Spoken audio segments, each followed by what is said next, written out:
amigo ouvinte, eu sou o pastor Robert, da Igreja Batista Apacentar, e venho através de uma oportunidade que Deus me concede e transmitir uma palavra da parte de Deus. Nós percebemos o que está acontecendo hoje, tem muito pânico, tem muito medo. A verdade, medo, todos nós temos. Medo de alguma coisa, todos nós temos. Mas o que eu quero falar é medo pânico. Aquilo que tira o sossego, que deixa a mente perturbada, que as pessoas ficam de tal maneira dentro de casa, até mesmo enlouquecendo, porque estão dentro de casa, por alguma coisa que está lá fora, por alguma coisa que está acontecendo. Meus amados, se prestar atenção na palavra de Deus, até parece que quando a palavra de Deus fala a respeito da vontade de Deus, da permissão de Deus, daquilo que acontece, e parece que Deus faz de tal maneira proposital. Parece que o que está acontecendo é proposital. Deus permitir não quer dizer que tal coisa é proposital da parte de Deus. O homem destrói, Deus constrói. Isso é o que nós percebemos. Deus constrói, torno a repetir, e o homem destrói.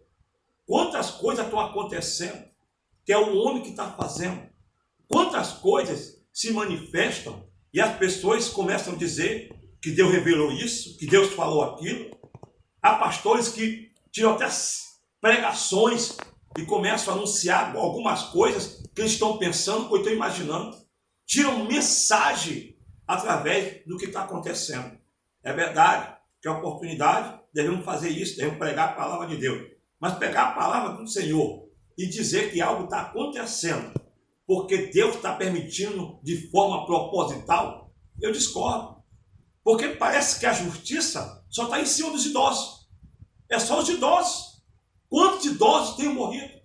Quantos idosos estão perto a morrer, que estão internados, mas que pode acontecer a qualquer momento que mais um morreu, e quando você vai perguntar a idade, são os idosos.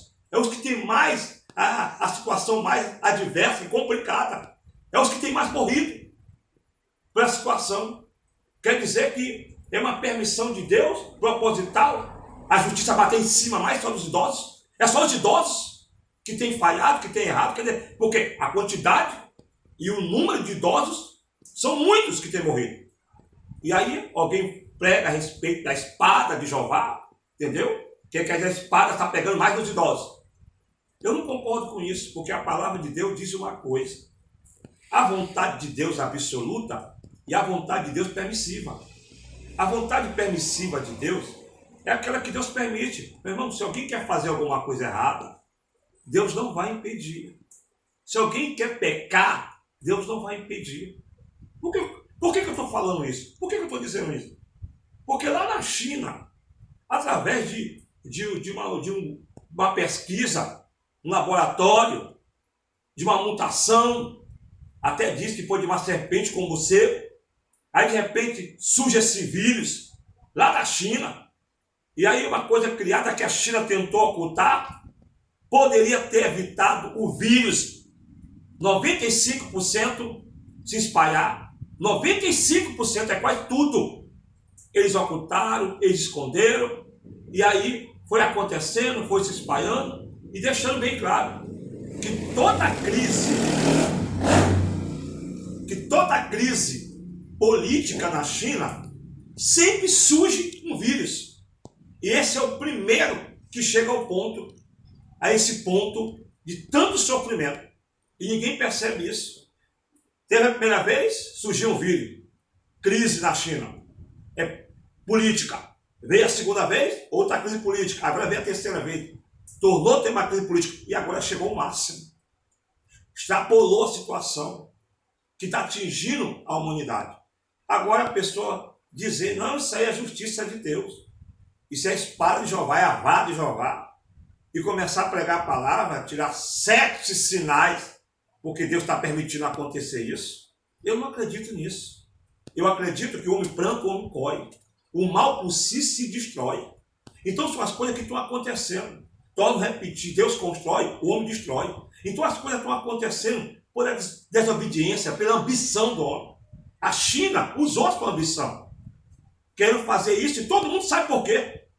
Só que não estuda, só que não usa a metodologia da pesquisa para saber sobre isso. Então eu quero deixar uma palavra da parte de Deus, né? Que está lá em Provérbio 1, versículo 1 em diante, que vem dizendo no provérbio que o princípio da sabedoria é o temor ao Senhor. O princípio da sabedoria é o temor ao Senhor. Porque a palavra fala a respeito que o princípio da sabedoria é o temor ao Senhor. É que nós sabemos que a sabedoria, ela vem de Deus. Ela vem de Deus. Então, se você começar a ler Provérbio, capítulo 1, ou seja, Provérbio 1, e os versículos do capítulo 1, você vai encontrar o que Deus vem falando a respeito de sabedoria. Pode ler todo ele e você vai entender. Então, meus irmãos, eu não posso dizer que é uma espada de Jeová, que é uma vara de Jeová, porque parece que a justiça está batendo somente em cima dos idosos. E eu não acredito dessa forma. Eu sei que tem gente nova morrendo, mas o número maior de idosos são muitos. Então, diante disso, meus amados, se eu for pegar e pregar a palavra e dizer que tudo é proposital de Deus, eu vou estar atribuindo ao meu Deus coisa que ele não fez. E até coisa que ele não está permitindo de forma proposital. O que diz a palavra de Deus, o que aconteceu no Éden? Deus não avisou Adão? Deus avisou Adão. Aí você pode dizer, então peraí, então Deus permitiu Adão pecar? Deus permitiu? Foi proposital? Ele avisa, Deus orienta, Deus diz o que deve ser feito. Só que as pessoas não compreendem, não entendem, não aceitam, não acatam. E querem jogar tudo para cima de Deus. Agora é Deus que está castigando. Agora é Deus que está maltratando. Eu não concordo com isso. Porque eu não vejo isso. O que eu vejo é a ambição, a desobediência do homem. Que está trazendo resultado, as consequências daquilo que o homem está fazendo. Então, diante da palavra de Deus, eu digo a todos vocês, olhar para o Éden, prestar atenção no que aconteceu e dizer que isso é uma maldade. Então quer dizer que Deus permitiu Adão pecar, para todos nós ficar na consequência disso? Meus amados, a palavra de Deus fala de uma igreja lá em Apocalipse. E essa igreja de Laodiceia, Apocalipse, capítulo de número 3, quando a palavra de Deus vem dizendo, você pode ler o versículo 14 em diante, pode ler até o versículo 22, torno a repetir, Apocalipse, capítulo de número 3, versículo 1 até o versículo de número 22. A igreja estava se achando. A igreja estava se achando. E diziam assim, rico sou, igreja da Laodiceia, rico sou e de nada tenho preciso. E de nada tenho falta. Aí Deus fala, não sabe que é um desgraçado, cego e nu. Aí Deus dá um conselho para se vestir, para passar colírio nos olhos, para tirar a nudez, para poder enxergar. Entendeu? Por quê? Porque a igreja não estava sendo sal. A igreja não estava sendo sal. Não estava sendo mais luz. Uma igreja que diz rico sou, né? E vem dizendo que nada tem preciso, e Deus está dizendo que é desgraçado, cego e nu, e te aconselho a te vestir, a passar colírio nos teus olhos. Então Deus dá um conselho à igreja que não estava mais como sal e como luz. E quantas igrejas estão sem sal e sem luz? Porque o sal preserva. Todo mundo sabe o que eu estou dizendo. O sal preserva. O sal dá sabor. Se perguntar para o chefe de cozinha, ele vai dizer que o embaixador dele, de todo alimento, é o sal. Então, diante disso, a luz já não está mais brilhando, porque a ambição do homem tomou de conta. Meus amados, a palavra de Deus diz que Deus manda o homem de Deus fugir da ambição. Porque o mal não está no dinheiro. O mal está na ambição. Ambição é o dinheiro. Aí você percebe que quando você vai para Timóteo, que a palavra de Deus deixa bem claro, que vem dizendo com quem tu te cobrir, tem com quem te cobrir, tem com quem te vestir, esteja com isso contente. Tem mantimento na tua casa? Tem onde realmente você repousar? Então fique contente. Mas a palavra continua a pregação. E manda o homem de Deus fugir. Porque muitos querem ser ricos. E nessa loucura de ser rico, alguns começam a cair em perdição e ruína. Começam a abandonar a apostasia, a fé, por motivo ao dinheiro. A ambição tomou conta do homem. O homem ambicioso sempre quer mais. E disso, diante de tudo isso, nós percebemos que a igreja de Laodiceia estava desse jeito. A igreja, às vezes, não digo todas, mas algumas estão assim. Muitos pastores começam a brigar um com o outro na internet. É pancada na rede social, é um pastor dizendo que sabe mais do que o outro, é pastor que se atreve a chamar outro pastor de falso profeta e começam a falar coisa, como eu vi um certo pastor dizendo, chamando pastor Cira Malafaia de falso profeta, chamando Bispo Macedo de falso profeta, chamando Valdomiro de falso profeta, chamando Marco Policiano de falso profeta.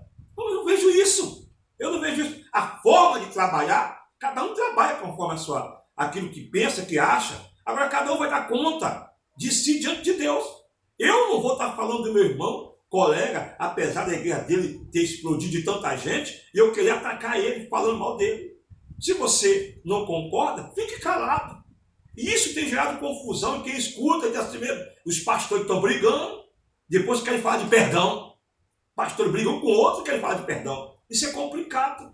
Essa disputa, entendeu? Aí vem, se eu não me lembro, é Paulo Júnior. O Paulo Júnior parece que é só ele que sabe. É um pastor que tem alguma palavra, mas temos que vigiar, que nós somos cristãos, nós estamos na mesma luta, nós servimos ao mesmo Deus, ao mesmo Senhor. Aí agora é o vídeo que é a espada de Jeová. Agora é a vara de Jeová. Então eu digo a vocês, em nome do Senhor Jesus Cristo, o que está acontecendo é algo plantado pelo próprio homem. Mas digo a vocês, segundo a palavra do Senhor, segundo a palavra de Deus, é só entender o que está acontecendo. Isso é como despertar. Agora uma coisa eu digo, Deus ainda está no controle. Deus ainda controla tudo. Parece que as pessoas estão despercebidas. E deixa eu dizer uma coisa que está dentro da palavra de Deus. Está lembrado da palavra do Senhor do Velho Testamento? Aonde os leprosos estavam de lá de fora? E do lado de dentro estavam os inimigos do povo de Deus? E o que acontece? Os leprosos começam a conversar entre si. E nós sabemos que naquela época, o leproso carregava um sino na sua veste. Sino na sua veste. E os leprosos começam a conversar. Eles não podiam entrar, porque se entrasse, poderiam morrer. Mas se ficasse do lado de fora, deveriam morrer de fome. O que eles decidem? Eles decidem entrar. Mas o que acontece na decisão dele? A palavra de Deus diz que Deus faz um barulho. E o inimigo do povo de Deus se espanta. Se espanta e acha que é um grande exército.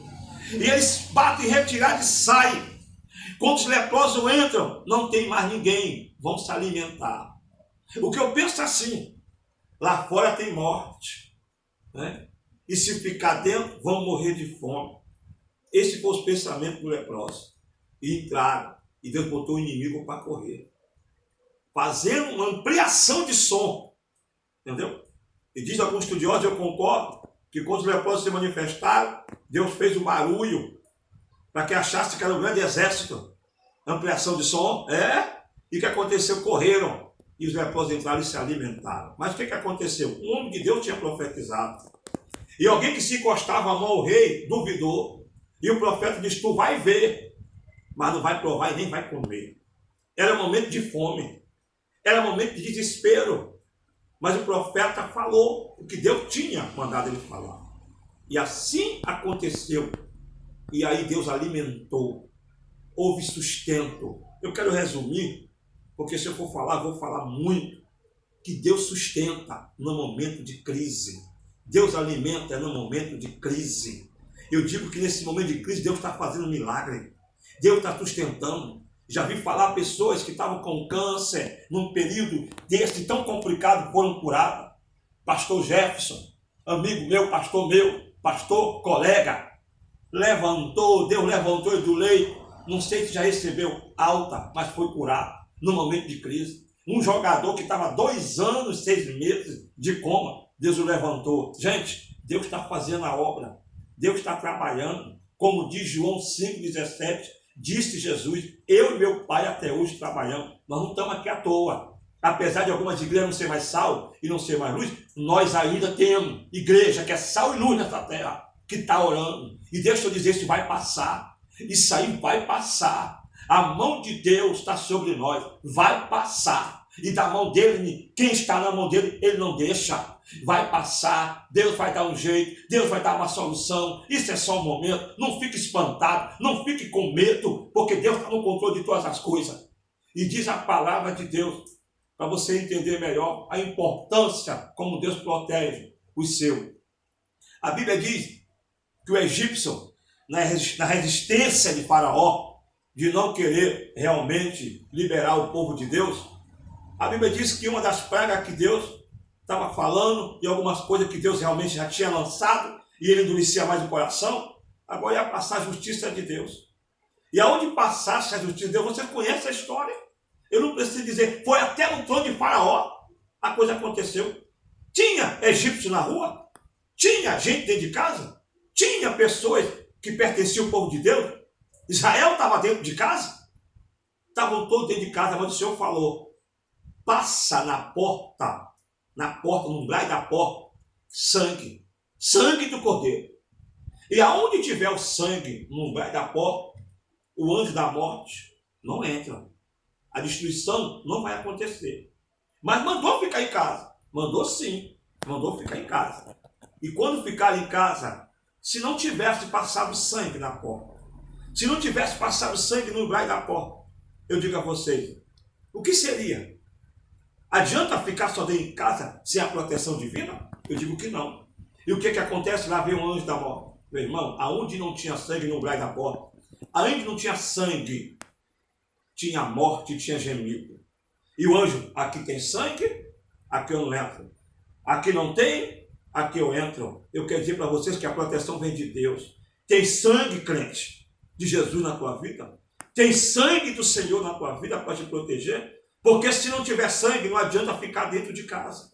Porque o sangue do Senhor é que protege. Então a palavra deixa bem claro. Aonde não tinha sangue do cordeiro, no umbral da porta, entrava a destruição, entrava a morte. E você sabe quem foi atingido com tudo isso. Então eu creio no sangue do Senhor Jesus. A palavra de Deus diz, não se foi comprado com prata ou com ouro, mas com o precioso sangue de Cristo, sem mácula, sem ruga.